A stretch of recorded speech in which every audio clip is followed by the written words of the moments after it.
All right, welcome everyone. Oh, jeez, son of... I told you. It's blinding. It's Sid. Welcome everyone to 801 Labs. We're really excited to have compukidmike here. It's been a while since you come and visit us. It's been a long time. You get to see the new space, it's awesome. all the cool improvements that we've done. One of the things, before we get started and turn it over to you, I wanted to remind everyone that we are a 501c3 nonprofit, so we operate 100% on donations. It costs us like $2,000 a month in rent to run the hackerspace, and currently we bring in a monthly revenue of about $350–400. So if you have the ability to help support us, we would really appreciate it. One-off donations or monthly donations are really appreciated. But again, all of our events are open to the public and for free, so don't feel obligated. Just know we'll run out of money eventually. Okay, now, probably need to tell you how to do that. The easiest way to do that is to go to our website and click the donate button, or go straight to the donation page, which is every.org/801labs. So now that we're done with that, compukidmike has a super exciting talk. Extreme holiday lighting. I feel like that name has changed. But this is what I told them forever ago, and it changed and whatever. Whatever. It's extreme holiday lighting. I'm just super excited because this is something I've been trying to learn for a couple of months with my father-in-law, and because he's planning on doing something similar. We have a company here in Utah that goes around trying to sell people on this stuff, like solar companies. But yeah, right. But maybe we can learn to do it ourselves. So. You're gonna radicalize us all? Yes. If you guys had any money before, it's all gone. How long have you been doing Christmas lights? 15 years. 15 years. Okay, so way before the ESP32 and Raspberry Pi. Okay, I'm really excited. Can I interject and help? They want us to move the staging area inside of Discord, and then they can be unmuted. We'll talk about that in a second. Okay. So we'll turn the time over to you, and you can give the talk. Awesome. So yeah, extreme holiday lighting is what I do. This is applicable to all kinds of LED lighting. If you want to put lights in your house and have them controlled that way, everything here applies, just less waterproofing inside. So 2006 was the first year I did a Christmas light show. And it was on my parents' house because I didn't have a house at the time. I had just started college. But I saw a video of someone did Wizards in Winter, the Trans-Siberian Orchestra song, and synchronized it all, and that was it. I was hooked. So I didn't have much money at the time, and light controllers are expensive. So I happened to be going to school for electrical engineering, so I built my own controller. This was my very first light controller. It's just an 8-port power strip, and I gutted the inside and added my own electronics, and it runs on a parallel port. So how old is it? This was from 2006. So I had a parallel port then? Well, I mean, as a poor college student, I had old machines that had parallel ports. UL certified, right? Yeah, it's totally fine. Don't look inside it. So, and back then, the software to run light shows wasn't super advanced. The stuff that was really expensive. And so this was running on a Winamp plugin. There was a plugin that would do 8, it was an equalizer type thing, and it had a threshold and 8 outputs that would go out to the parallel port, and that was it. This thing was 8 channels of on-off control, and it was awesome and terrible. So let's talk about types of lights. So I'm sure all of you are familiar with the LED strips. They're in the middle, right? They're on the ceiling here. Right? Those are everywhere. The other types you might not be super familiar with is these other ones. They're called bullet pixels. And these are completely waterproof and really, really awesome. They're a lot more expensive than the strips, but for doing outdoor stuff, these are great. And then, of course, the incandescent ones. This was my house a couple years ago, And so this is why I go with all these pixel types is, of course, the RGB, right? It used to be incandescent lights. You could have them on and off. Sometimes you could have them be dimmed up and down if you had fancy controllers. But up until a few years ago, that was all there was, really, unless you had crazy amounts of money. These have become super, super cheap. I mean, they're on the order of 20 cents per light, which is amazing. That's the bullet one? Yeah, the bullet ones. And so you all know, I didn't rehearse this. This is all off the cuff. If you have questions or feel like I'm missing something, please tell me. So, the bullet pixels, there are also flat ones, which I don't have any of because I don't use them very often. But if you're making props that you need to be thin, that's what you want to use. They're a lot more expensive, but sometimes that's what you've got. And then the ones on the right, those are the C9 style, and those are still really, really expensive. But they look really awesome, right? They look like old-time Christmas lights, but they're all RGB addressable. They've come down in price over the last couple years, but still, they're like 4 times the price of these. So I haven't done any of that. LED strips. If you're going to get into this, a couple things you need to know. Addressable LED strips. That's the key word, is addressable. Right? That means every single LED can be a different color. There are different spacings of LEDs. There'll be certain number of LEDs per meter, right? So I can't really see my mouse up there. Is that all due to power? I know you got to inject power every so often in those. So more LEDs per meter is going to require more power, right? But it's also more light and less hot spots, right? If you're trying to diffuse it, if you got more LEDs, it's easier to smooth it out. On the right side, if you get any LED strips and you see the little black chips on the strip, you do not want those. That means every 3 LEDs is controlled by that one chip. So you don't have control over every LED. They're in sets. Granted, they're cheaper, so if you want to go that way, that's an option, but just know you can't control every single one. Let's talk about controllers. Controllers go between really cheap and simple to insane. Some of these, the one on the left, that's for running really big things that need thousands of LEDs, right? Every one of those green connectors is a separate output to an LED strip. So, if you guys have heard the term mega tree, that's the huge trees of lights, like Christmas lights that people do.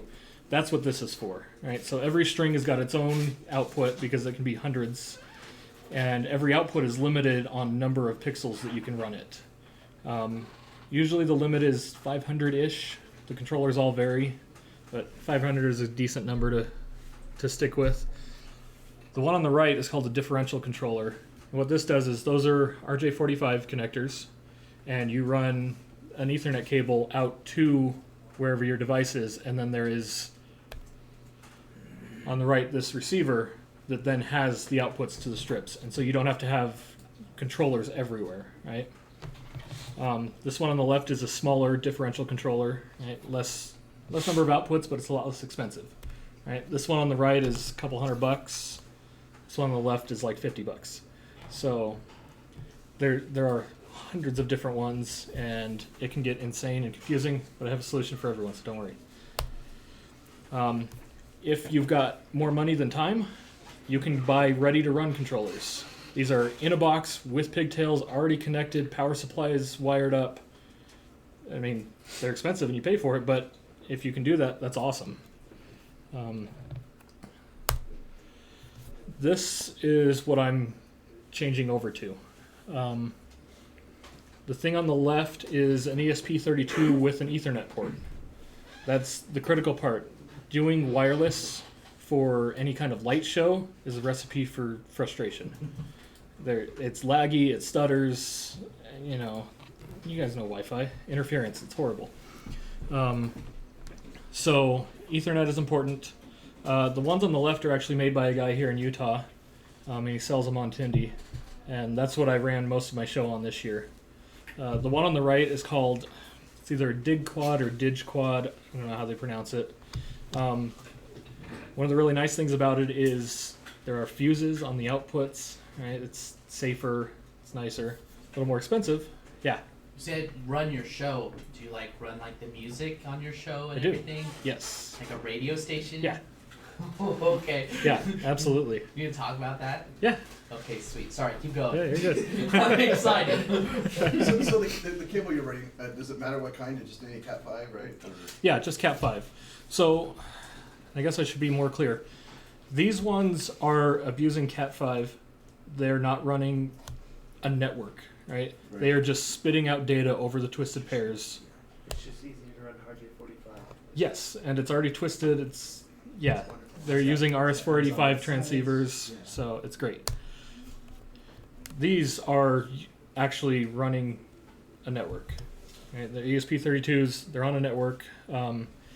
And I've started going to these because, one, they're super cheap. Right? Like these ones on the left, the one on the top is like 25 bucks. Right? And it's already got an output, it's got level shifters for the LED strips. You just plug it in and it works. Because it can be kind of a pain running dozens. Right? If you've got one of these and you've got to run 12 Cat 5s from your controller box out to wherever in your yard or house or whatever, it's a pain in the butt. Yeah. Can you daisy chain? So So we're talking like the one on the right, or the one of them at your house. I guess they call it the main station. You don't want to move that one. right. But then as you augment your front yard or your event, we'll call it, Yeah. you want to daisy chain, you know, instead of running lots of Ethernet cables everywhere, you want to create a junction point. Yeah. So yes, on some of them you can. When I first started doing this, you couldn't. These 4-port smart receivers are the new solution, and you can daisy chain them. But what happens is the 4 outputs get split between your daisy chained Right, no, I get that. things. And yeah, Wouldn't a daisy chain just be a network switch? for the, Like for the ones based on the ESP32, yes. These are not. you just like run a cable to the middle of your yard with a 5-port network switch, and from there tree out, right? Yeah, if you're using these kind. These kind. Yes. If you're using these smart receivers do daisy chain, but Okay. these things are 40 bucks a piece. Right? It gets expensive. Right? And then you've got to have this main controller, and what happens if that controller dies? Well, everything stops working. And it's expensive. It's expensive too.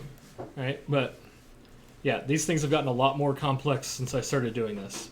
Right? I've got a differential controller that's got 6 ports, and each one can only do a single string instead of 4, right? And it's really old, but everything was through hole. That thing has been running for almost 10 years.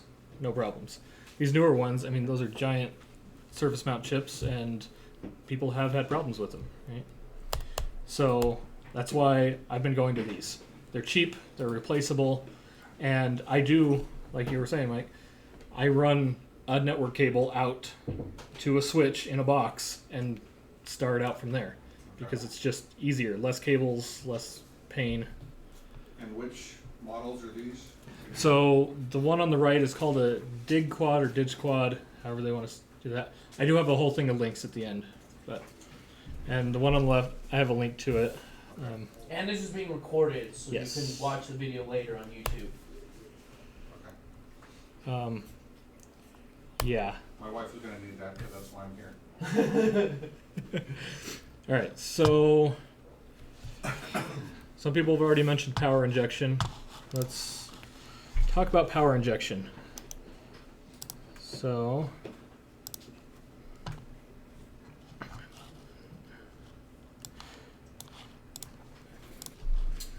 You can. All right, so basically what happens is wires all have resistance, right? Longer the wire, more resistance.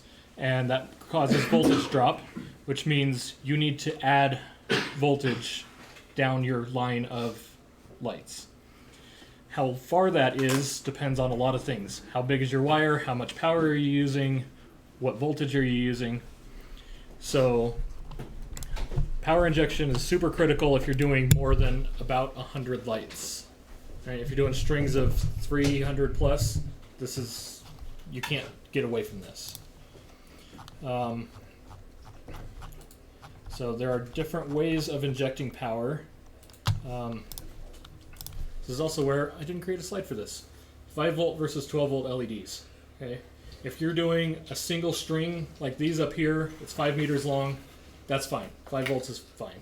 If you're doing any more than that, 12 volts, because the number of power injection wires you have to run is like a third. Yeah. So I was talking to my father-in-law about 12 volts. He Mhm. told me that he was thinking that 12 volts would be more of a fire risk than 5 volts. Is that true, or what do you think about that? It shouldn't be, because I mean everything should be fused and have overcurrent protection. I mean, you're using the it's same. DIY, but Yeah.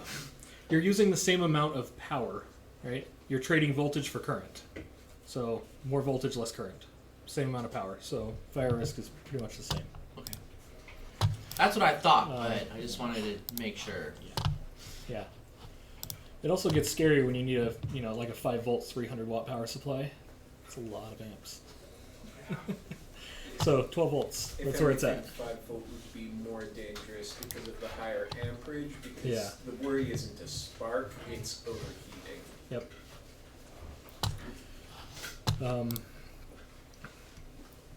So, power injection. This is the simplest form of power injection, right? You got your controller. Oh my gosh. Too far. You got your controller, goes out to lights. You take another set of wires from your power supply all the way to the end, plug them into the end of your light strip. Right, so you've got power coming from both ends, so now your voltage sag is in the middle of your strip instead of at the end, and it's much lower. If you get more lights, well, you got to do extra, and keep doing that every 300-ish lights at 12 volts. It depends on your tolerance for color correctness. Right?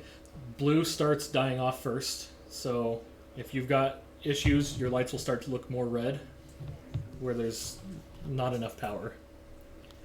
The quick fix is running these at lower brightness. Right?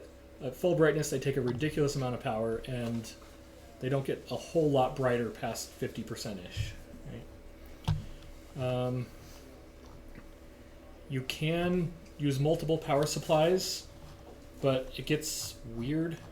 I don't recommend it. Just get a bigger power supply and run your things, because otherwise you have to break the power line, right, and then inject from both power supplies to that center point without the positives connecting. You have to connect the ground and data, and it's way too much for this class. Okay. If you have questions, please. Question on that. So back a few slides ago, you talked about different controllers and the controllers that can come built in with power supplies. Mm-hmm. So is that one power supply per house, or is that one power supply per blank? And you might have multiple of those controllers because they each come with a power supply. So you're talking, Yeah. and then you want to connect it off of one controller or one, design your light show. So each one of those controllers is somehow connected together, but that's also connecting multiple power supplies together. If I'm following logic. So normally the power supplies don't connect to each other except for ground. Okay. Right? Everything has to have the same ground level, ground potential, but different power supplies supplying different sets of lights. Okay.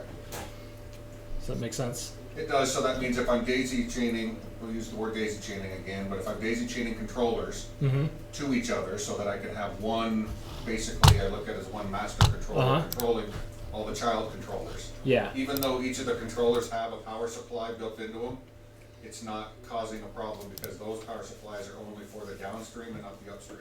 Right. So like in this instance, the 4-port receiver, Uh-huh. on the right side of it, those two terminals are for power.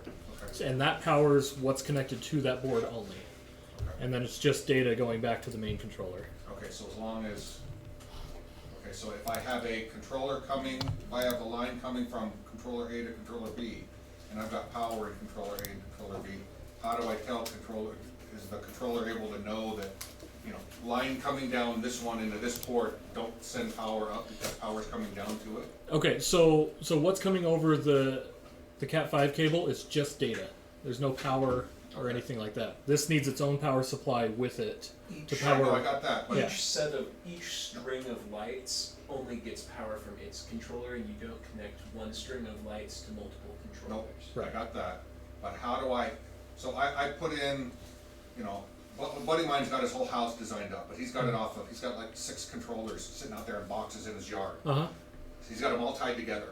He's got them all tied together somehow so that he can have one controller thing that knows, you know, send it down from controller A, send it down to this MAC address or this hexadecimal okay, address yeah. to controller B, Mhm. to controller C, to controller D, to Right. flash little light. Well, something's got to tie it all together. There's got to be some way to tie it together that doesn't cause your multiple power issue problem. So, Or did I So lose they you? only I- connect together via data. They don't. yeah, I think we're Okay. conflating okay, different things. But yeah, Perfect. yeah, whatever comes off this controller is powered by that controller only. And just the data from the master coming to it. Okay. Yeah. So these ports have a upstream port on them, I would guess, so you can connect the controllers together. Yeah. Okay. I didn't know that. Didn't realize that. Thank you. Yep. Okay, so to do power injection, there are lots of ways to do it. If you've got strips like these, you can just run an extra couple of wires and solder them to the end. That works fine. When you get into doing outdoor stuff, there are power injection tees. So connect your lights through this, connect this to your power supply, and that injects extra power to it. And that's, if you're doing outdoor stuff, buy the tees. They're like $5. It's well worth not trying to waterproof it yourself. And you can kind of see here, they've just got extra power connectors that go up through the tee and out to both sides. Some of them have 3 connectors down here, so you can do 2 separate power supplies, right, and run them through the tee, but the positive is not touching between the power supplies. Some of them only have 2. Some have 4. There's all kinds of things you can do. But when you're doing power injection, this is the site to use. This thing calculates everything for you. It's awesome. So you can see here we're running 12 volt pixels, 100 pixels. It's doing 0.6 watts per pixel. You put in how the spacing between pixels, what the wire size is, right? And then it shows you what the voltage drop is along the string. So if we go in here and we make this maybe 300 pixels, right? Now you can see by the end of 300 pixels, you're up a creek. There's no power left. In fact, 12 volt pixels don't operate properly below 9.5-ish volts. So you're down here at about 100 pixels, and it's not working right anymore. This is a worst case scenario, because this is assuming every pixel is on full white, full brightness. No one ever does that. But it's a good kind of show you what's going on. So then you can add injections, like power injections to it. And tell it where you're going to inject power. So like if I want to inject power at the end, pixel 300. I don't know if you guys can see this. Is that better? So 300 pixels, 15 feet's not gonna, it might be longer than that. Depends on how your stuff's set up. Like this thing's 100 pixels, right? So could be very short. But the other thing that plays into this is how big's your wire that you're using for power injection. Right? It defaults to 18 gauge, which is what the pixels are, these things are run at.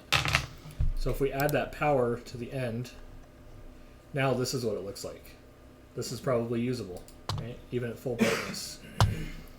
So this site is awesome, fun to play with. How long can your 18 gauge wire power injection wires be? Well, it depends on how useful you want them to be. Right, so 18 gauge is pretty small. Yeah. Most of my injection is 14 or 12 gauge. Oh, okay. So I'm gonna So reset yeah, this. doesn't seem very much. Yeah, so 14 gauge, and gosh, I've got some of these that are like 50 feet long. Okay. And that means all your LED strips have to be the same gauge too? Or doesn't matter? Not necessarily. Most of these are pretty standard. Okay. They're 18-ish, right? They're from China. They push the numbers just a little, so it's closer to 18 than 20, right? So they're like, yeah, it's 18 gauge, but it's it's just how it goes. So yeah, here you can see if I've got 14 gauge wire, pushing it to 50 feet, it's about the same.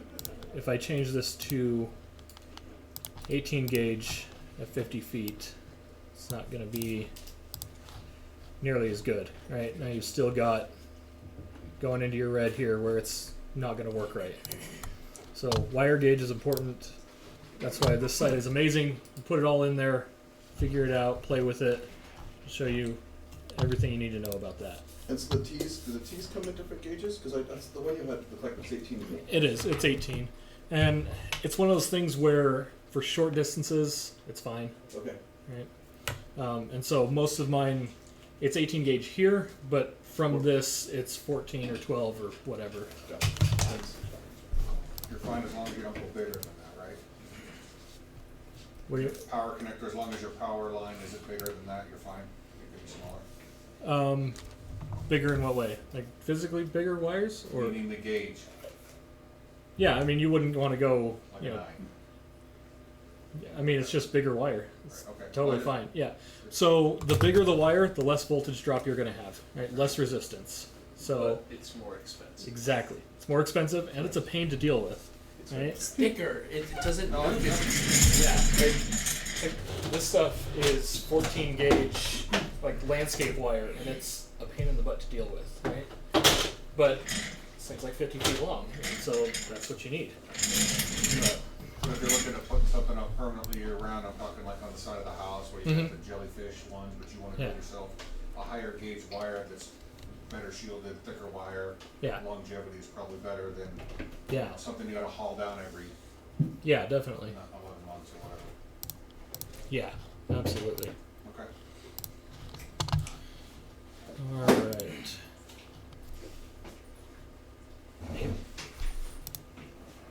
Let's talk about mounting. There are a ton of options for mounting lights. One on the left, you guys have probably seen these. It's an aluminum track with a little white plastic cover. It's great for these LED strips type of thing. If you want them indoors, it looks good. It diffuses the light. Not hanging like we've got. Yeah. We're classy. One thing with those LED strips, a lot of them are sticky back. If it's indoors on a nice, shiny, clean aluminum track, it's probably okay. Do not do those outdoors. The sticky doesn't hold up. It just Freezes. yeah, it freezes, it melts. It's bad. Have you done that before? I have not. Okay. I do not like the strips. I don't use them. You don't like those plastic strips? I don't like the LED strips in general. Oh. Mainly because I do all my stuff outdoors, and it's just not good for it. So the stuff on the bottom, that's for the big C9 type bulbs. Stuff on the top right, this is what it looks like. It's a plastic strip that's had holes machined in it, and it's nice for things like megatrees, right? This is the top of one of my megatrees, and these strips go in here. You fold it over, put a zip tie on each side, and it holds it in. And then these run down to the ground, stake into the ground, and it's pretty awesome, right? Oh, a mega tree is one of those things. It's just a pole in the middle and then a bunch Yeah. of lights that go on the side. Okay. Yep. I had no idea what you were talking about. Sorry, I think I've got a slide for that. Somewhere in here.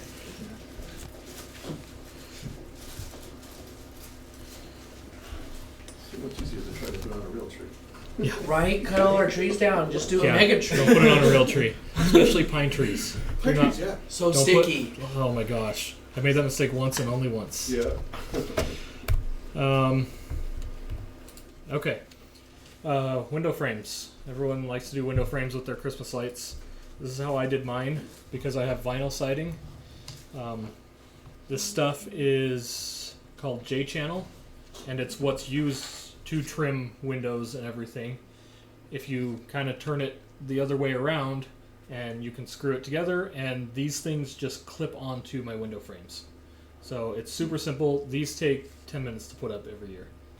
Oh, you put them up? You don't just leave them up? I don't leave the window frames because you can see the wires dangling. It's horrible. I don't leave that up. My roof line, I leave that up. So and you have J channel for your roof line, right? For my roof line, yes. So this is what it looks like. And I think I brought a piece of that, didn't I?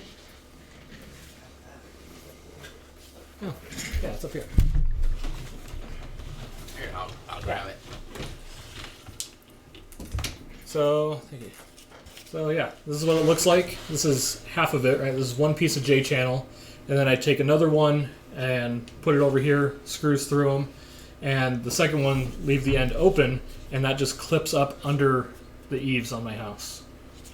And that's been great. I've had them up there for 5 years, and yeah, they're because it's completely boxed in, it's protected. Haven't had any issues with it. Do you face them down or do you face them out? Mine are faced out.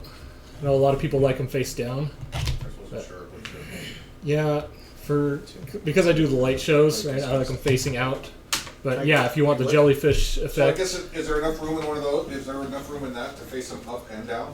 Like put a second one in there? Not really. Okay. There are. You might be able to if you stagger them. It'd be kind of a pain to wire, but I was thinking, if you do like your screen that had your black netting, black, if you did them every four this way and then offset them 4 the other way, then it'd be offset like 2 inches all the way down. Yeah, you could probably do that. Sure. What you use to punch the holes in the J channel?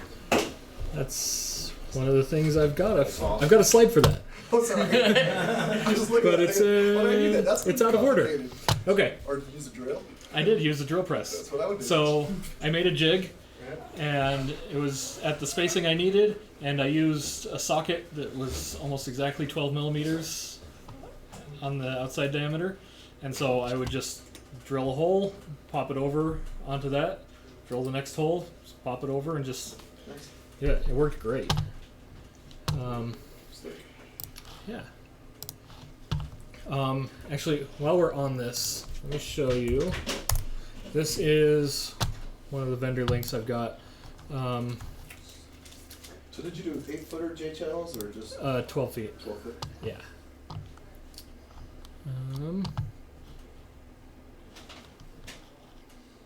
Oh, he created a different place for this, didn't he?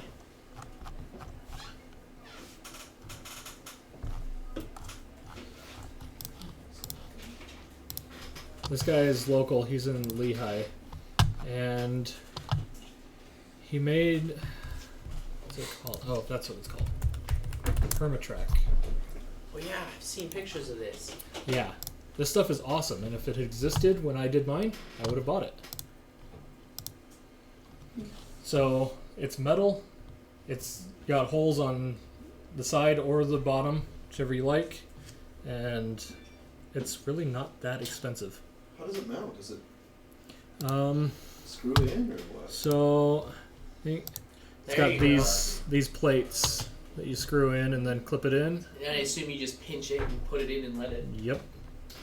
Yeah, it's So pretty you could awesome. you could leave the little hook up in there and take them down every year if you wanted to around your window.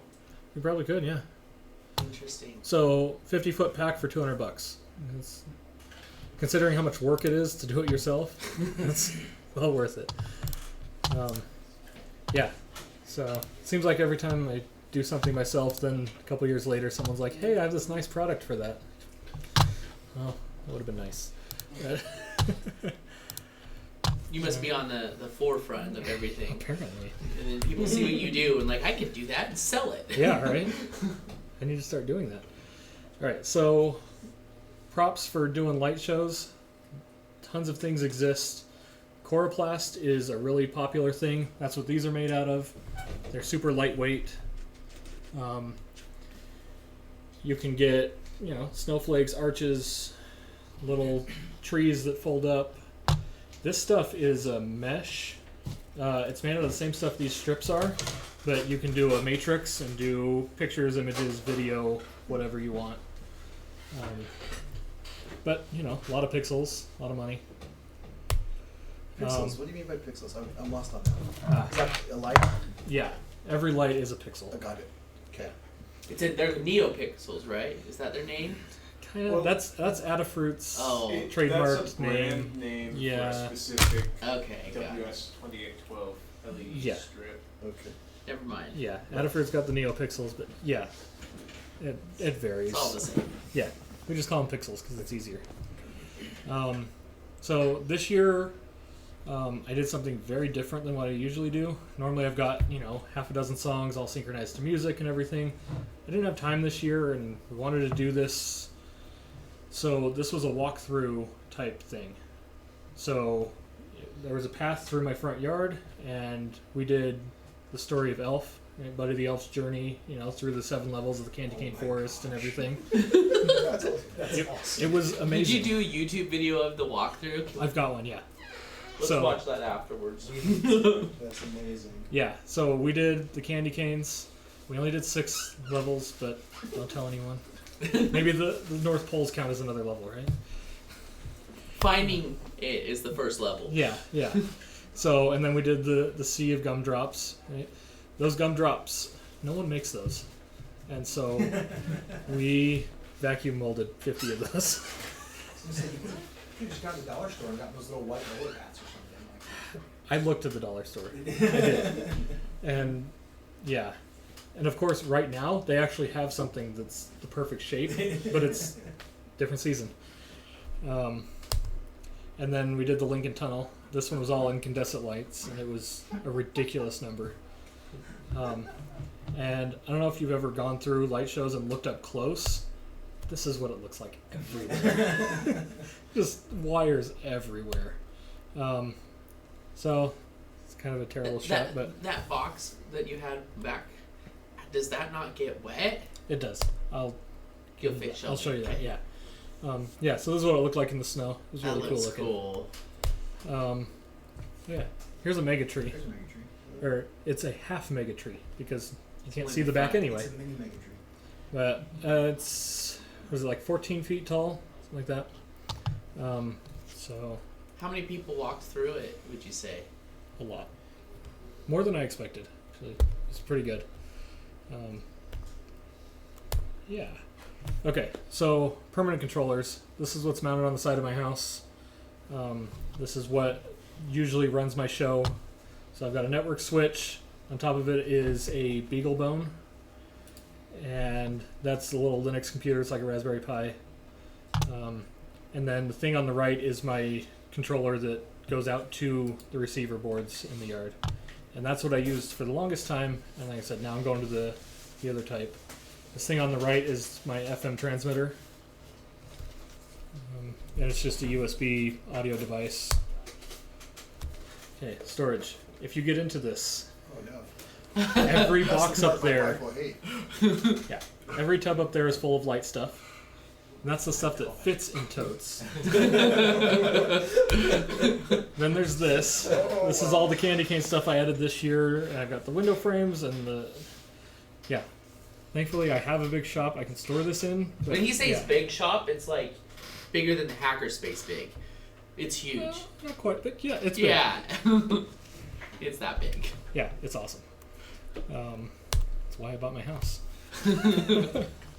Quite literally. My house was terribly ugly and we bought it anyway because of that and then fixed it. Okay, let's talk about software. There are lots of different ones. X-Lights is what I use. Vixen Lights is pretty popular. Both those are free. And I think open source. I can't guarantee Vixen is open source. X-Lights is cross-platform. Vixen is Windows only. Lightorama is proprietary. It's expensive. I hate it. Mainly because it's expensive. You're tied into their controllers, their ecosystem, which, I mean, I get it. It works. It's nice. But Falcon does a thing called Falcon Pi Player. They, over the last couple years, dropped Pi because they started supporting a lot of other things other than just Raspberry Pis. And so that works in conjunction with X-Lights. So Falcon Player is basically that little BeagleBone I showed you, or Raspberry Pi. That's what runs my show. Right? That thing sends out all the light data to all the controllers. It does all the scheduling. It plays the music. It does everything. So I don't have to have a full computer out there running the show. So it's lower electricity usage. Lower, yeah, and it's got a nice web interface, and it's really nice. Doesn't get too hot. Yeah. And I can leave it up year round. And that says Falcon Christmas on it. I can't see the. Yeah, Falcon Christmas. So, light protocols. This is what all the controllers talk, right? E1.31 is by far the most common now. That's what everyone uses. It's great. It works. It runs over normal IP network. DMX is what it used to be. It's a theater lighting protocol, and people kind of shoehorned it into Christmas lights, and that's what I used for a long time until this newer stuff came out. Biggest limitation of it is the number of channels, right? 512 channels. That's all you get per DMX universe, right? If you want to go past that, you need extra things to transmit out multiple universes, and it gets ugly and expensive. But when you only were doing incandescent lights and you've got 20 or 30 channels, it's fine. When you've got a pixel and every single one of those is 3 channels, right, RGB, and you've got thousands of them, DMX just isn't usable anymore. So the E1.31 is where it's at. Lightorama does proprietary stuff, and I don't know what it is. Does this all run on open source software? Yes. Yeah, Falcon is open source, X-Lights is open source. It's awesome. Before I jump into software, is there anything I'm forgetting here? Probably. Mike, you asked about these. Yeah, you're going to show us how to not get things destroyed from the weather. Yeah, so this was another one of those I'm a poor college student things and I can't afford the real controllers. So I built these. Yes, they're ugly and horrible, a million code violations. But It's only for Christmas. yeah, it's temporary. It's not permanently installed. Yeah, It's not going to catch your house on fire. It's just a fine. lawn. yeah, it's fine. The drought does that anyways. So the way you waterproof this is you go to Walmart and you buy the $1, the little, little totes, and you flip that upside down on top of it and you put a rock on top of it. Waterproof. Oh yeah. Yes. But All right. these things have worked for 10 years. They still work. They're great. This is what I ran. My tunnel of lights was running on these. Right? That's what was in the picture. That was what that mess of cable was. Yeah. Was those things. Yeah, because it's just extension cords everywhere. How much electricity does most of your stuff draw? Not a whole lot. I run the whole thing on a single 20 amp breaker because the LEDs just don't take that much power. What are these boxes? These are some of my controllers. So you have them in here just for weatherproofing, or? Yes. So this is the standard thing. These cable guard boxes, right? This is what telecom companies use and everything, and they are waterproof. They're great. And they are expensive. They're about $20 a piece, right? And they're big and heavy. It costs a lot to ship, right? All that's in here is a power supply and one of those receivers. Okay. So plug in your Cat 5.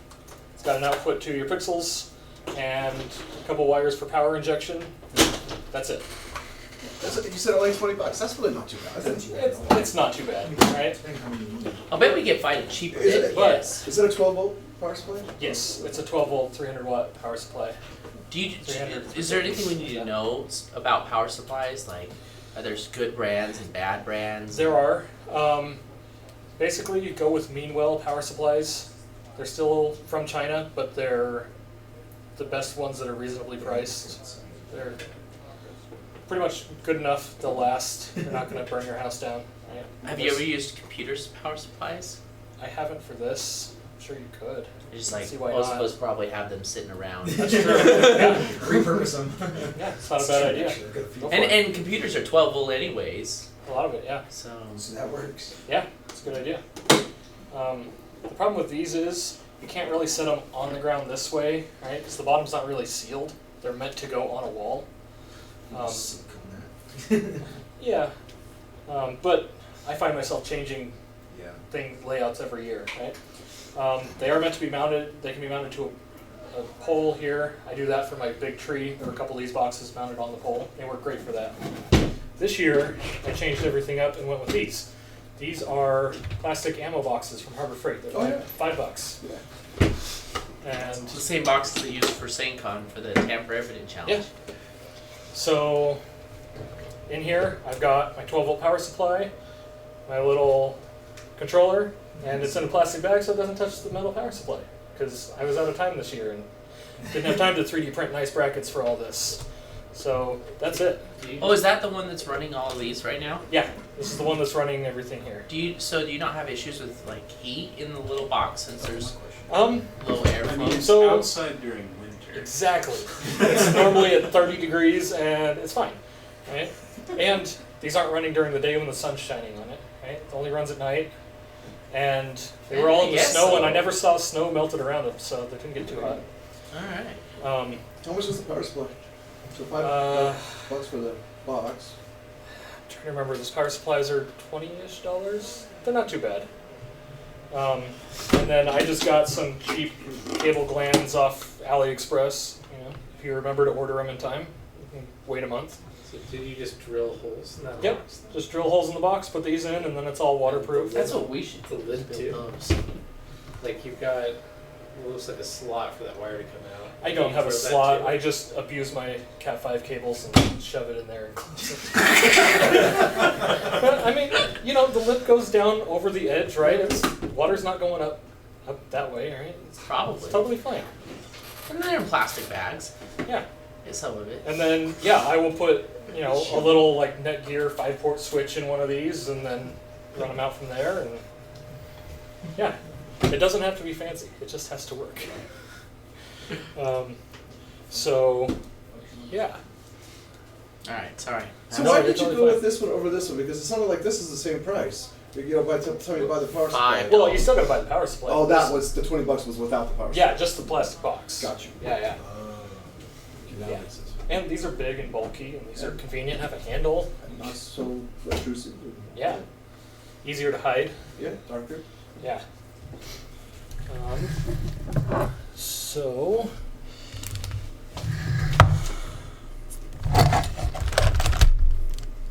Let's So see. your little switches that you put in there, the actual Ethernet switches, Mhm. do you have them powered off the box here, or do you run PoE someplace and inject power? No, because the Netgear ones are 12 volts, so I just run them straight off the power supply running the lights.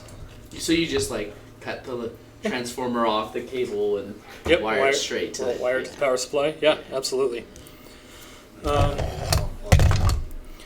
Okay. Does anyone have other questions about hardware before we get into software? Probably, but it'll come. Okay, that's fine. Hey. Oh, what's the Oh. average price per unit length for the individual pixel? Yeah, like what should we be paying? Well, there's. Okay. Like how do we know if we're getting scammed or This is not? the pixel dots for like, is that your guess enough for like the actual lights? And I guess you purchase from Amazon the lights, or do you go to I- Etsy? I don't purchase them from Amazon, but they are available. Oh, okay. Um, But I guess where do you purchase them from, since you don't AliExpress? purchase from Amazon? it varies, right? Okay. Last year I purchased them from RGB Man, the guy in Lehigh. He does most years does a local sale, so he will sell them to local Utah people for a little bit cheaper than he sells them anywhere else, which is really, really nice of him, and it's awesome. You have to go on Facebook page, which is, but It's Facebook. yeah, whatever. But he sells them a little bit cheaper.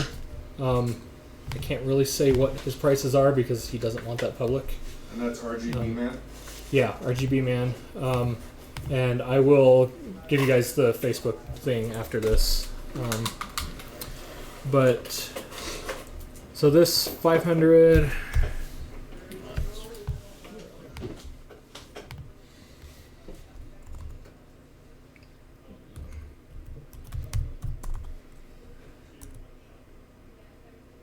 So that's 27 cents per LED. That's not terrible, right? You're paying the Amazon markup.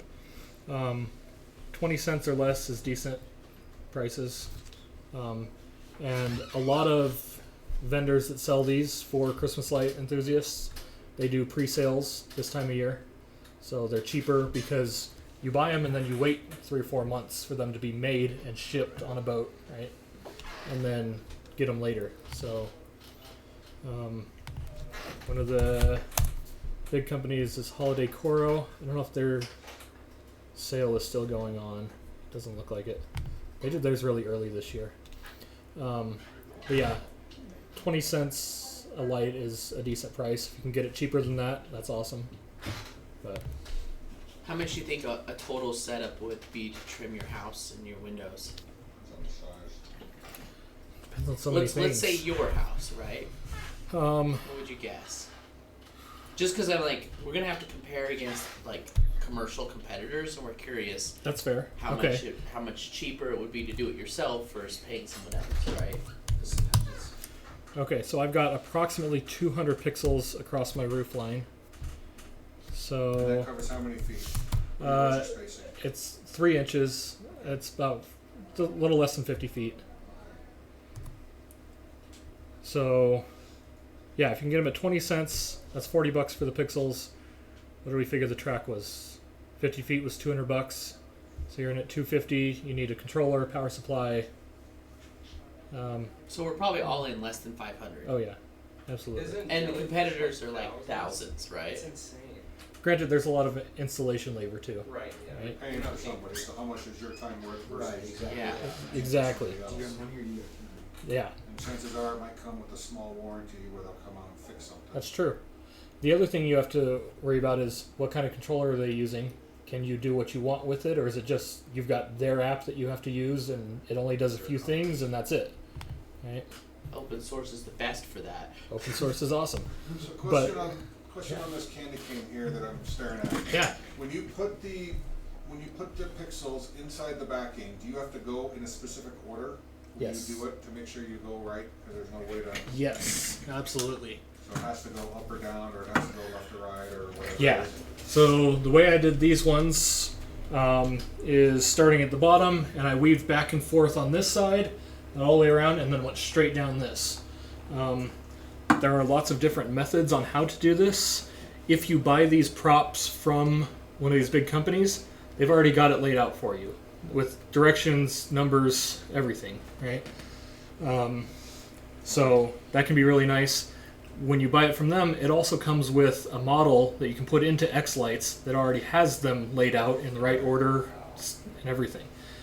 No one made the candy canes that I wanted.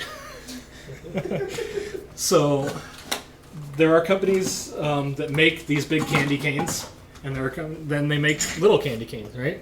I needed 6 different sizes of candy canes, from 1 foot through 6 feet. So I've got a CNC router table, so I cut out tons of these, and it was horrible. Don't do it. just buy them. So you brought up the software thing. So the software, are there certain softwares you can use? You could go out, and, like I've heard, you can go out and take a picture of your front of your house and then import that image in and then trace out the lines in some app. Mhm. So you can get exactly where your lights are and exactly what you want it to do versus having Yes. to draw it freehand, which is bad. Yeah. In fact, let's just look at X-Lights. I So- swear, is that your house? It is. I swear it looks familiar. Chances are we've been there. Okay. Seen your stuff. Awesome. We do it every year. That's awesome. That house looks familiar. That's in Riverton. Well, we've driven to, let's see, Brigham City for lights Okay. before. So Wow. we Dedication. have no That problem is driving good anywhere. dedication. All right. So yeah, this is X-Lights, and yeah, I've got my house in the background. Here's my roof line. This was my mega tree. Right, and all these things. Oh, those it's hard to see, but you're drawing. When you click on stuff, you're drawing Let me lines. see. Can I? Oh, I can zoom in here. Oh, that doesn't help much. I can make these bigger, I think. Well, that answers my question. And this is X-Lights? Yes. And X-Lights also can control your sound through your there you go. transmitter? Uh, Or is that another app? sort of. Okay. Yeah. It's more complicated than that. So, but yeah, in this I've got all my Oh, things set up, right? I've got my window outlines, my mega tree, roof line. These are my floodlights. And so I've got some arches and stuff. One thing with X lights, when you're laying stuff out, don't go exactly to your house, right? Make things straight, make things kind of logically placed. So like, for instance, these little trees I did down here, I have... Oh, you did them underneath your. They were mega underneath tree. my mega tree, but wrapped around it, right? But I wanted to do some effects going through those 2 layers of those, right? And they're curved around. If I put them where they actually are, the effects wouldn't look right when they're applied to this, right? Because the effects are done on a 2D grid over your preview. So that's why they're in 2 lines like that, so I can do effects the way I want them. So what you mean is, like, if you wanted the first 2 rows to be one color, the next 2 they would all kind of be in sync, right? Right, exactly. So I don't know how much we actually want to get into X lights here, because it is a heck of a rabbit hole. The software goes. Maybe we'll do X way lights beyond. next time. Yes. See the preview? Yeah. Play it? Let me open up one of my songs here that I've got. Do I actually have that music on here? So you said that each LED has like 3 channels and then you have thousands of LEDs. Is the Beagle Bone controlling each individual pixel then? Sort of. So yes, what you do is you create a sequence in X lights, and that is every pixel change for the entire length of your sequence. That file is put on the BeagleBone in the Falcon player, right? And then it sends that data out to your controllers in real time when they're all supposed to change. So it's like they all send a file and say, okay, play this in 10 seconds, and then it, No. So it's live streaming. It's live streamed. Yeah. E1.31 is a live streaming protocol for light control. So UDP. Yeah. Definitely. That's cool. But it doesn't have to be.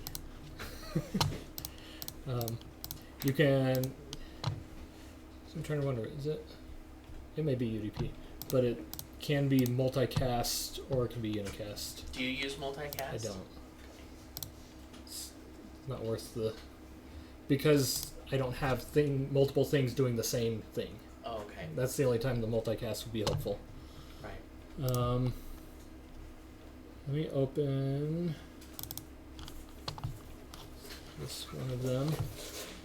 Oh, So- and do you have so you're using this X lights to actually design the show Yes. based on the music you're listening to? Yes. Okay. So, Is it a lot of work to design it? yes. Is it worth it? It can be worth it. Do you pay your children to do it? It's not the greatest idea. My brother has the same setup, and he's spent like hours Yeah, it's yeah. I'd say I average 10 hours per 2-minute song. Yeah, it's crazy. It's a lot. You just hold on to it after the years. So it looks like I don't have the actual audio file on here, which is fine because we'll get copyright strikes anyway, right? Just talk Oh. over it, right? It's because it's trying to spit it out the HDMI stream. Okay. Let me. Here, I'll mute on my Okay. end. Yeah, mute it so you don't get a copyright strike on this. Okay. Sorry for everyone on the Discord. Give me a sec. All right.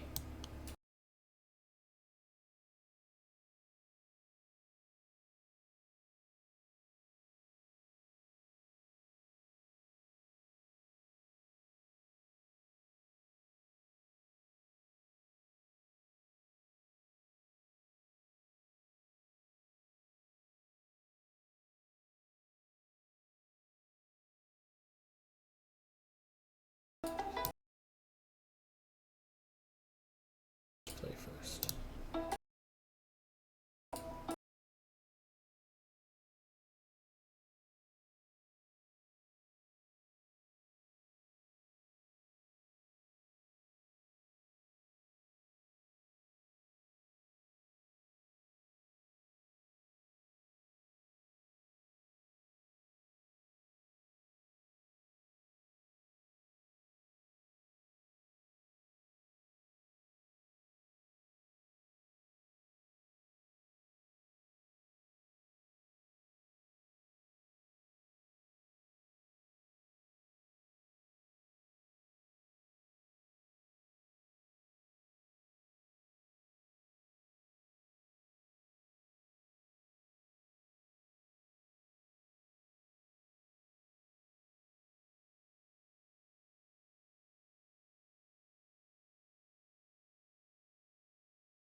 Yeah. So 10 hours of work just For that. to create that part of it. Yeah. Just to map the lights to the sound and all that stuff. Yeah, so I mean, if we go into this, I mean, People share those though, right? they do. The They problem try to is increase that You have to within get the- your mapping between what they created and what your lights are. Yeah, and that can be a pain. Spaghetti might be more work. Yeah. So one of the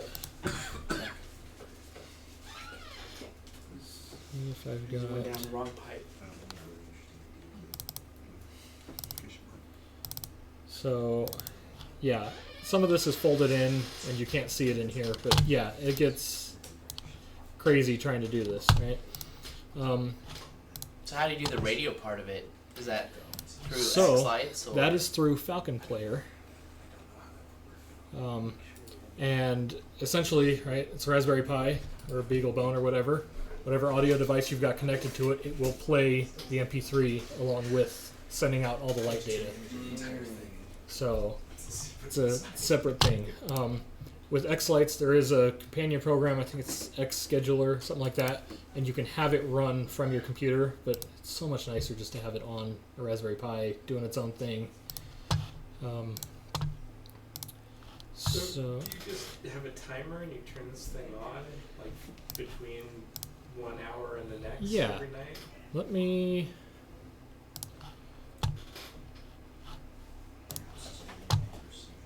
Motion detection. Oh, Let me show you guys.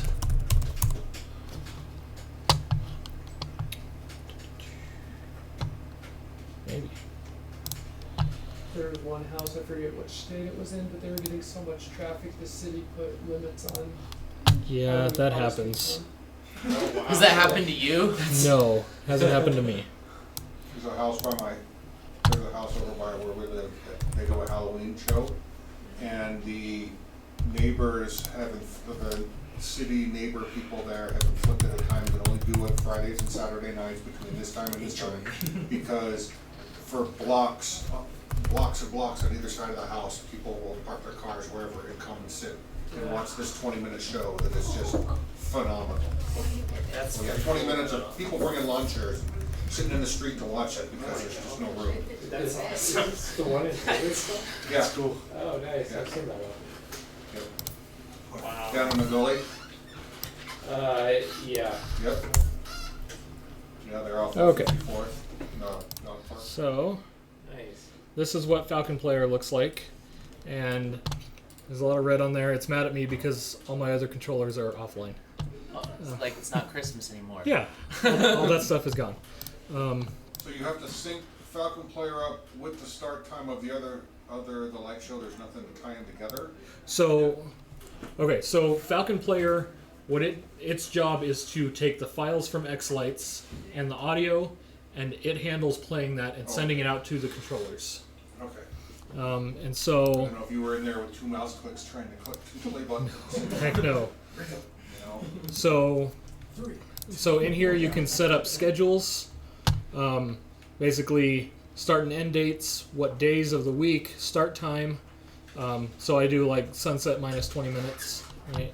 And you tell it where you are located, and then it looks up the sunset and sunrise times, what playlist you're going to play, when to end it, right? All kinds of stuff. Do you put music for Halloween and stuff too? Sometimes. Huh. But that's the thing, is it can play sequences without Whatever music. you want. Yeah. And, yeah. So, question for you on this scheduler then. Say, Yeah. you know, because I got a whatever in my butt. I want to decide to do, like, if I'm going to put lights around the outside, like you have on your eaves, but I want lights to show up 24, or, you know, basically in the nighttime, in between when I'm doing a show. Is that what I could use scheduler for, where I have it continuously playing every night from midnight till, you know, sunrise, because my show stops at midnight, and it just goes back to the default type thing? Yeah, you can absolutely have background sequences and all kinds of stuff. It's really powerful. Do you have to pay a subscription or anything for these? No, this is all open source. Yeah, it's awesome. Created by other crazy people who are stuck in this hobby. It's got to be a hobby, something that sucks a lot of time just because you like it so much. Yep, it really is. So yeah, and in here you set up playlists. And X lights, and this one is open platform, or just Yeah, Windows? yeah, it's cross-platform. Yeah, it's great. So yeah, these are all my sequences that I had in my playlist for previous year. And you've got Falcon Player can do onboard outputs for lights. A Raspberry Pi can do 2 strings of lights. That's pretty much its limit. And it's really not worth doing that. Get one of the other dedicated controllers for it. One of the cool things you can do is GPIO inputs and outputs. So you can cut power to things. Cut power to things, but you can also do triggers, right? So If this, then that. yeah, so I had on my show this year where it was a walkthrough, I had sensors at certain points that would do different things with the lights. Yeah. So someone starts the walkthrough and then it like. Yeah, I'll show you guys the video. It's awesome. Yeah, but so file manager, you can just drag and drop things, That'd be all your awesome files for onto it and Halloween everything. stuff. Yeah. Proximity sensor Yeah. on the jump Have something scare. jumps out. Yeah. And all your lights go boom. So you were talking FM transmitters. Yes. Are there ones to stay away from? Or is it just, because I know you got to deal with the wattage and how strong you really are? Yeah. So Like Christmas in I mean, Colorado, I'm not going to they're- tell you to break the law, right? Don't do that. Don't go buy a ham radio, hook it up to that, and hold the power button. Don't do that. No. Basically, Well, like, the Christmas in Color out at the equestrian center, I can pick up when that's going on. It's like 2-3 blocks away, and I still pick up their music. then they are either doing it illegally or they bought a Or license. just license. Yeah. Yeah. Mine will go half a block to a block, depending on how good your radio is. And it's technically over the limit. But it's a little bit over the limit. Right? No, it's not. But it's fine. It's one of those things where I make sure to go look up. There's a website that shows you all the FM radio stations around your area, right? So go find an empty channel, go verify on a radio that there's nothing broadcasting on that channel, and then use that one, right? Don't be a dick and do it over someone else's radio station. It's It not could cool. probably suck for you too, you know? Oh yeah. Well, you get less range, right? If you're trying to go over someone else's signal, and if you happen to go over someone's station nearby that they like listening to, well, then you're going to get a call from the FCC. But there's no So- FM transmitters to stay away from that you've had bad experiences with or whatever. Okay, my first 2 FM transmitters were the kind that are made for a vehicle, right? You plug them into your cigarette lighter and plug them into your phone, and it's It goes like 5 feet. yeah. they go a lot farther than 5 feet. Yeah. And so for the first, half dozen years or whatever, that's what I used because that's what I could afford. Well, let's say we can afford something nicer. The one I've got is great. I think it was like $150.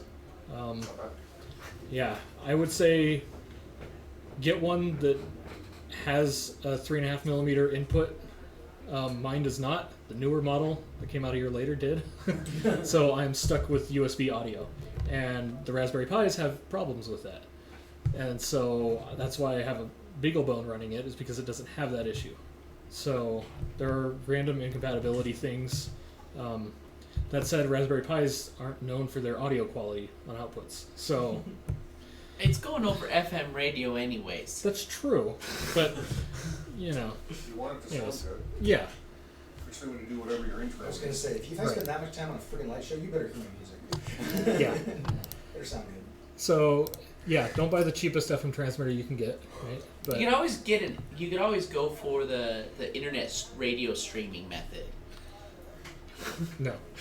No. But then you have delays with Delays are the biggest issue. Yeah, you wanna have it live. I mean, The last one, what are the rules, and this might be a mute thing, but what are the rules on, or how do you get around the rules on broadcasting music that you don't own copyright to on an FM transmitter to your neighbors? Uh-huh. The whole, is it just ignored and you just kind of do it? Everybody just does it, or? pretty much.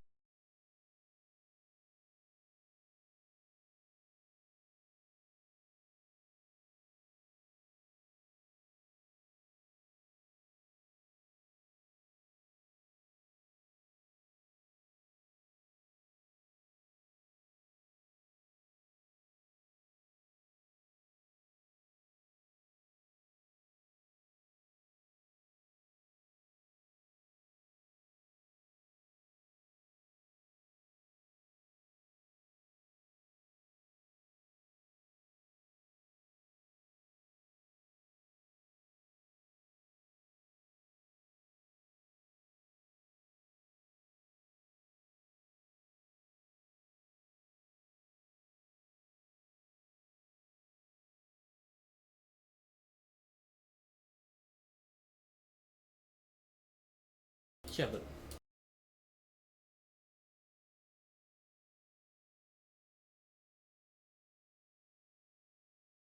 And your links, you said, will be someplace we can find them? yes. In fact, we'll throw them all in the Discord and everything too. So, you guys have seen the hard way to do this, right? X-Lights, Falcon Player, all that. WLED is where it's at. How many of you have used WLED? Couple? Good. We did a project at the hackerspace. Yeah. The little tower that Freaking ran WLED. awesome. So, this is what's running these right now. So, yeah, we can change these, make them whatever color we want, right? Do all kinds of stuff. Tons of effects. What's Yeah, it comes with a ton. there's crazy amounts. Do the fireworks. Because that's the thing I was curious about, 'cause I was like, how do you... Fireworks. Oh, that's lame. Yeah. Do well, flow. they're not. That's kind of cool. I like it. Do you have to load your mapping? Does your That's- mapping have to be in here? Because That's the fun part Are is you gonna have dynamic stuff? WLED doesn't do mapping.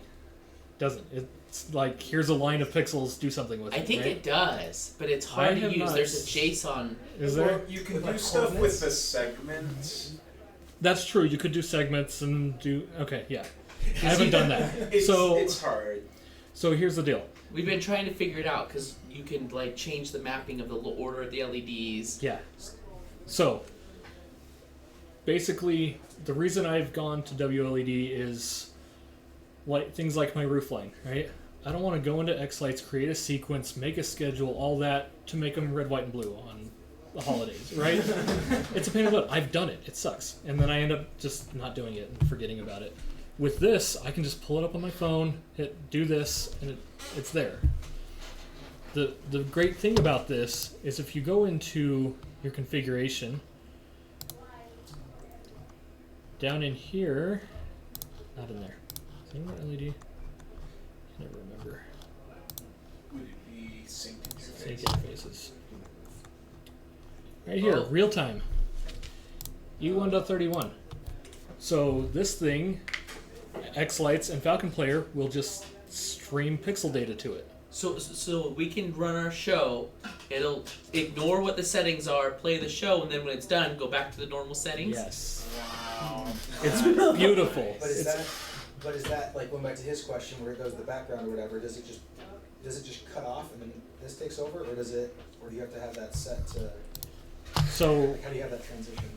So the way it works is it's got a timeout here of default is 2.5 seconds. If it doesn't receive streaming data for 2.5 seconds, it'll go back to whatever it was Okay, doing. Yep, That's cool. that makes sense. Yeah, and it's great. And it worked. Did you use this I year? did. Okay, and it worked really It well. worked amazingly. I used 4 of those controllers out in my yard to do all of it, and I didn't have to run my stupid piles of Cat 5 out to all the different pieces. It was great. Did you run it on Wi-Fi or? No, Okay. don't do it on Wi-Fi. I know. I just thought. If you're running a show, don't do it on Wi-Fi. If you're doing lights to look pretty and whatever, and they're not synchronized to music, do it on Wi-Fi. It's cheaper, it's easier. But if you have to have the synchronization between the music and Yeah. the show, that you've got then that lag is going to be. Yeah, because in X-Lights, we're doing 25 millisecond intervals. So on Wi-Fi, that just doesn't happen. It's 25 seconds to get a packet I was there. going to say, yeah, your latencies. Yeah. So, yeah. Do Ethernet for that. But yeah. So how does Falcon Player talk to all of the controllers? Do you have to define like the IP for each one, or is it? Yeah. So... But you only have an IP if you're using the one that is running over the network. Well, the WLED one has to have an IP, right? So in Falcon Player here, I've got my E1.31 outputs. So tell it what kind, So you would have to IP, have what it. channels. And this is where things have gotten a lot better in the last few years. If you have one of those really fancy controllers, X-Lights can talk to that thing directly, and it can do all this configuration stuff magically. But I don't have any of those. So it's a lot of this, sending, how many channels, what universe, send all that data to this IP, and then that controller is splitting it out into different things. That's where, doing the WLED way is nicer. That's cool. Yeah. These devices talk security-wise. Are these devices, are these software, whatever, it's all talk to the public internet to do anything? Nope. In fact, they should not be anywhere near the internet. I would hope not, but I wasn't sure how Like- it all. Doing WLAD from your phone. I mean, on your local Wi-Fi. It's you type in its IP address. No, and so it's he- its own Oh, web that makes sense. Okay, cool. So it's self-hosted Yeah. internally. It's not Yeah. So matching you're up. saying you use No. X-Lights to build You your could show? do It's that. like literally hosting a web server on the computer. Yep. So it's something I would wanna split off my DMZ and put all my lights on my DMZ. Am I gonna Yeah, and one of the other reasons too is it's a lot of traffic, right? When you're running an actual show, a lot of traffic, it's timing critical, put it on a separate network. If you have that capability, yeah. change it how we think Sure, how put this we much effort Christmas into it. Yeah, right? Set the- Yeah, you wanna, it looks like a Do police VIP, set it up piss a off the little neighbors? bit, and one at all. Piss off the neighbor. So one of the fun things too is changing the speed of these things, right? Yeah. I don't know. What's some other fun ones? And with WLED, it doesn't really matter how long or how many pixels you have, right? It can do as many as you got. There are limits, and it depends on what you're running WLED on. So an ESP8266, right? The basic ones, you're limited to 1 or 2 channels of LEDs, and I think 500 is what's recommended. I've pushed them a little higher on an ESP32. So the limitations with the controller? Yeah. It's basically how fast the controller can talk to on the data line, right? Right, and So more pixels, more controllers, right? yes. So there are things you run into with these types of LEDs is the way the data protocol works is it's timing based, right? And so what it does is it spits out a stream of data and all these LEDs pass data along as they're getting it. And then if there's a long enough break, all the LEDs are like, okay, that's my data, turn on the LED for that color, right? So the more LEDs you have, the longer it takes to shift all that data through. And so if you go above about 700 or 800 LEDs, you can't hit that 25 millisecond timing anymore. The other issue with WLED, yeah, per strand. But that's only coming into play if you have to worry about synchronization with Yes. music. Yes. If I just want lights on my house that do stuff, then I don't really care about Yeah. timing. There are other things that come into play. With WLED, because it's running on a tiny little microcontroller, some of the effects take more processing power, and so then you run into that limitation, right? So that's where, and if you go on the WLED website, it lists out what the limitations are. So, and this one is configured, yeah, I had 650 LEDs on this one in my show, and it runs just fine.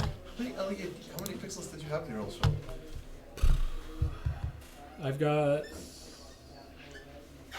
3,000 or 4,000 pixels, something like that. How many pixels is right here? So this is 100. That one's 50-ish. This one's like 25. That one's, I don't know, 15-ish. So you're less than 200. Yeah. 40,000. Wow. That's cool. Which he said he only ran with 4 controllers, hence pushing it a few hundred above the 700-ish. Yeah. The other thing you can do is WLED supports multiple outputs. So you could have like so you can have, 3 or 4 strands. I think it's 4 is what it's and limited that's like do all the outputs have to be the exact same? Nope. So you could have 4,000. 4 with 700 each. You know. And the microcontroller can handle the processing for the animations for that many? Usually. Depends. the thing is with these effects, some of them take a lot more processing power than other ones. Sure. Okay. Right. Like the I don't even know what that's going to look like. Super fast. Well, this is also turned way up. So the other thing, right, is this is set for 650 LEDs, and there's only a couple hundred here. So that's going to mess with it as well. So is there, I mean, this seems, a lot of information to try and yeah, it's a lot. digest. Is there a best practices for, I mean, I'm basically starting out, but I'm not starting out at some 100 LED, rinky-dink, whatever. My wife wants to make our house a destination, like we see. Yeah. So I'm probably in the good 2,000 maybe light LEDs, I would guess, for the size of my house. Is there a best practices on where to start, how to design? How to come up with, I love this tool, whatever your tool here, I love your little tool here, I mean, where do we get more yes, info? but all things is, because you can, it's exponentially humongous, but just an understanding of, I love this thing here to make my, we'll call it my everyday other than holiday. You know, lights that just stay on my house forever. And I'm not talking around the windows, I'm not talking trees, I'm not talking this. And then pushing that into X lights, not the design part, because I know that's gonna be, that's a whole nother thing. But just how to, which controllers are good depending on what you wanna do, because it seems like there's, you know, tons of controllers, and I love these lights, so we'll probably just do these lights. But just trying to understand a starting point. And no is perfectly acceptable. The problem is there are a ton of starting points. Right. And, I mean, I've been doing this so long, it's just kind of grown naturally. Starting out, start at the controller and decide how many lines I want, and I mean, from there. I would start with, you know, sketch out what you want on your house, right? What kind of lights, figure out how many lights you're going to need, and then from there figure out controllers, where you're going to put them, where you're going to get power from. What else? Do you mind if we bug the crap out of you on Discord? Not at all. Okay. We don't record these, do we? Yes. We do record these. This one's recorded. Oh, good. Yep. Sorry. And you said I want to watch for power every 100 pixels or 300 pixels. So At 12 volt. At The 12 volts, calculator. if you're the calculator is super handy. I would say if you're going past 150, in a string, start thinking about adding power to the end.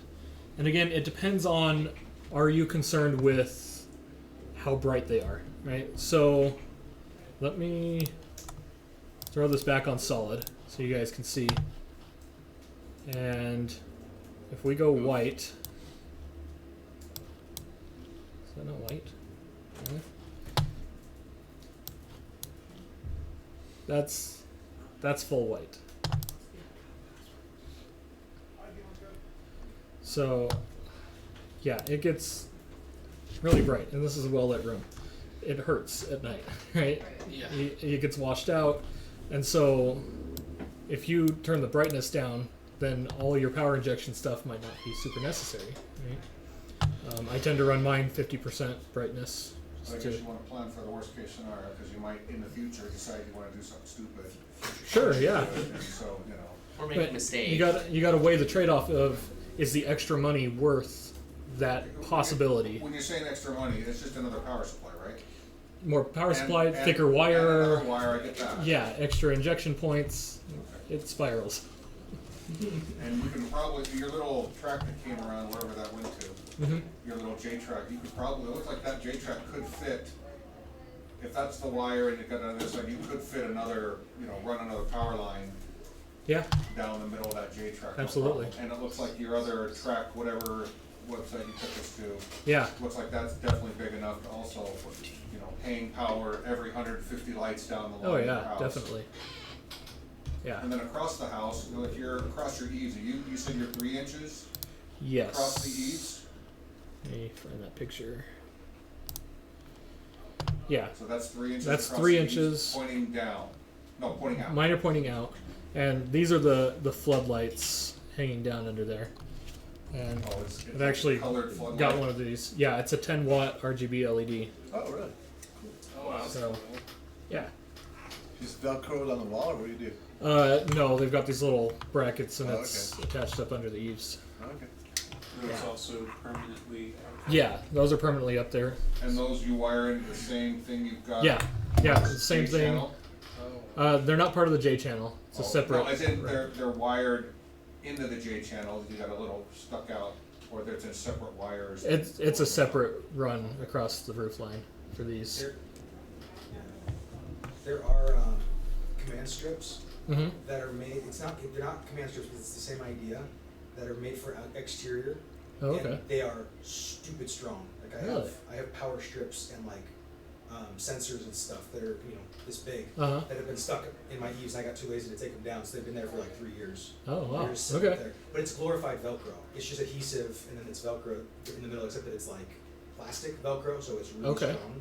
But so there are some options like that. Oh, that work pretty well, because then you just break the Velcro.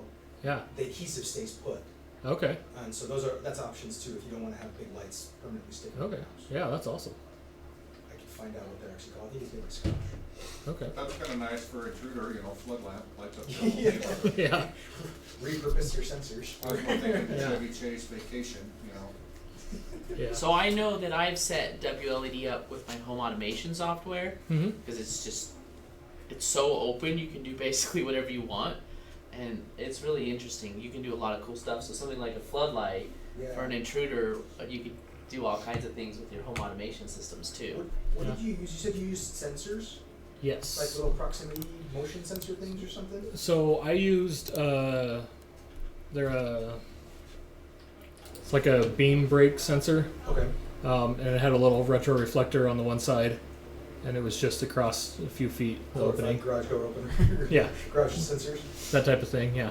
Okay. Because that's what I was curious of, is if you like had something to control, like if it was like a normal motion sensor that can just look out there. Yeah. No, There's a I way to didn't. control the distance or whatever. Yeah, I didn't want that because I wanted a very specific thing. In fact, I can show you guys the Yeah, video. that makes sense. Might want to mute. Yeah, there is a little bit of music in this. And someone can someone turn the lights off real quick? Just the front ones. And you said this was triggered when people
PC? No. I bought the $100 carport from Harbor Freight. You got a couple quarters. Yeah, absolutely. This hobby is all about finding ways to do things cheap. Because you need the money for the lights. Yeah. And, I mean, the more you save, the more lights you can buy. Right?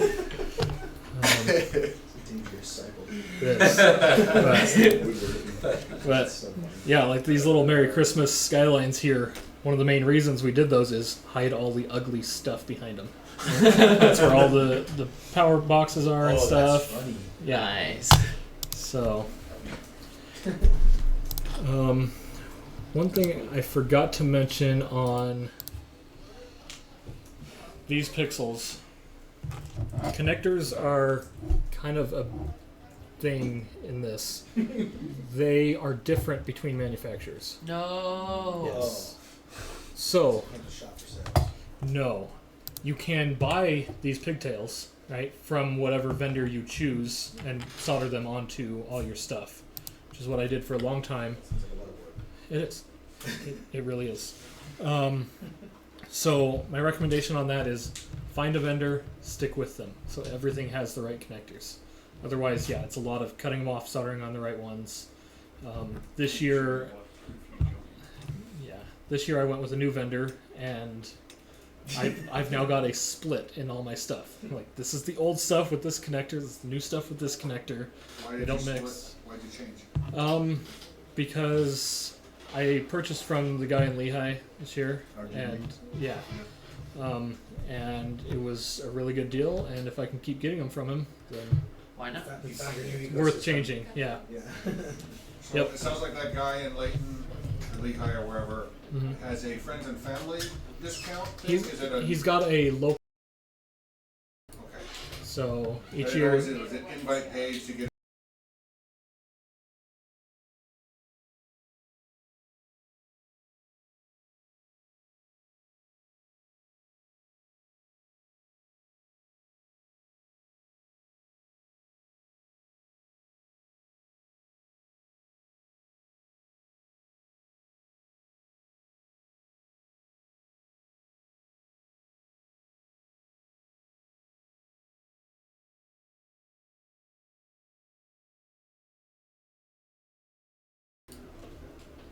Yeah, I don't want It to go sounds to like it's Facebook right really, now. you need to be, or almost late to the party to make a bunch of, to make orders. It sounds like you should really be almost January, February Some of them, yeah, Planning. like, purchases. I think I have You that should one be up. planning November for next year's and purchasing January, February for this year's. if you want the really good deals, yeah.